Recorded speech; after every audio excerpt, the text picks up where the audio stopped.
confronting the shadow and achieving psychological balance. This video will be incredibly useful if you feel like you're the only obstacle standing in the way of your own progress. I believe most people share this feeling. But how can you change the person you know best? That person who's been with you since birth, who knows your flaws, your evasive tactics, your habits, and your weaknesses. It is a task that is nearly impossible. The only solution is to undergo a process of replacing this person, a dream many people hold. In this video, I will give you the starting thread to change yourself radically by 180 degrees. Today, I will convey to you the principles of Carl Jung's philosophy, that brilliant man who passed away around 1961.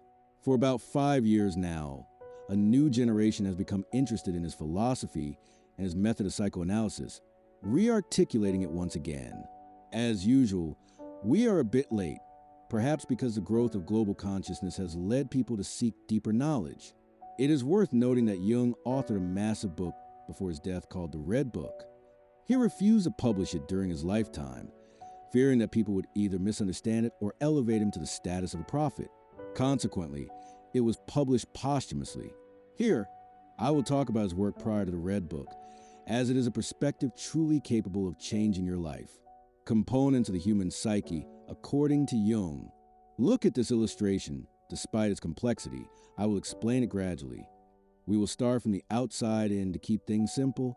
The persona. This is a garment you wear to be accepted by society. You say, I am chivalrous, polite, hardworking, and moral. The shadow. Here lies the core. In short, it is everything you cannot perceive with a word. It is your reality or your buried personality traits that you cannot admit to. The shadow is something you feel the presence and influence of without knowing its source. It has no name or specific description, but rather consists of repressed traits, desires, and emotions. Carl Jung famously said, "What you resist persists." He invites you to integrate the shadow into your personality.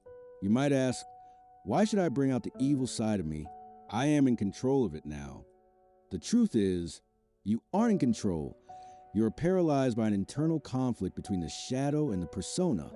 Extreme repression of the shadow makes it stronger and harms you. Therefore, you must embrace the beast while maintaining the ability to control it, because the shadow contains the seeds of creativity and primal, immature emotions. Who looks outside dreams, who looks inside awakes. Carl Jung. The unconscious and the repetition of fate. The shadow is part of the unconscious, and the unconscious is a sea from which consciousness flows. Those who do not dive into the sea of the unconscious continue to repeat the painful scenarios of their lives and call it fate. Do you notice the same problems recurring or meeting the same type of toxic people? This is because your buried unconscious is what drives you. Within the shadow lie your suppressed talents, forbidden skills, and the raw materials of emotions like anger and envy. Jung says, no tree, it is said, can grow to heaven unless its roots reach down to hell.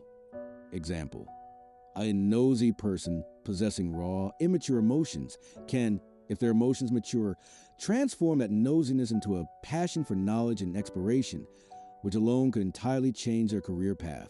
Another example, repressing curiosity can lead to frustration and depression, or repressing healthy ego/pride, which aids in competition, might cause a person to allow others to constantly surpass them under the guise of artificial humility.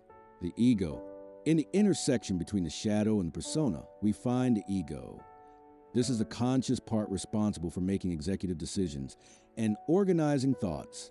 A strong ego is one that decides how to handle emotions. For instance, if angry, it decides to either suppress the anger due to consequences or express it politely. However, if a person explodes with uncontrolled anger, it means the ego is very weak. Desire as a messenger from the unconscious. Jung considers desire or a crush, sudden attraction, to be a messenger from the unconscious.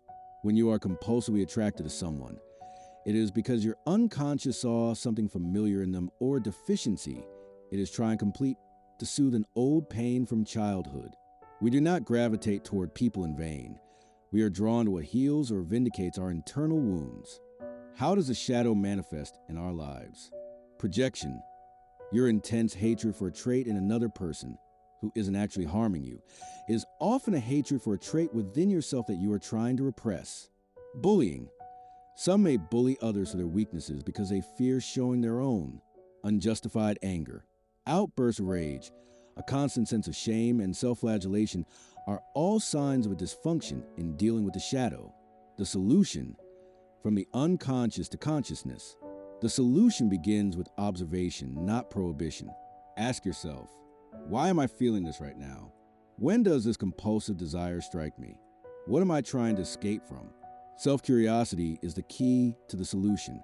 In future episodes, I will begin reviewing Jung's archetypes in detail so we can learn how to transform repressed energies into creativity and true power.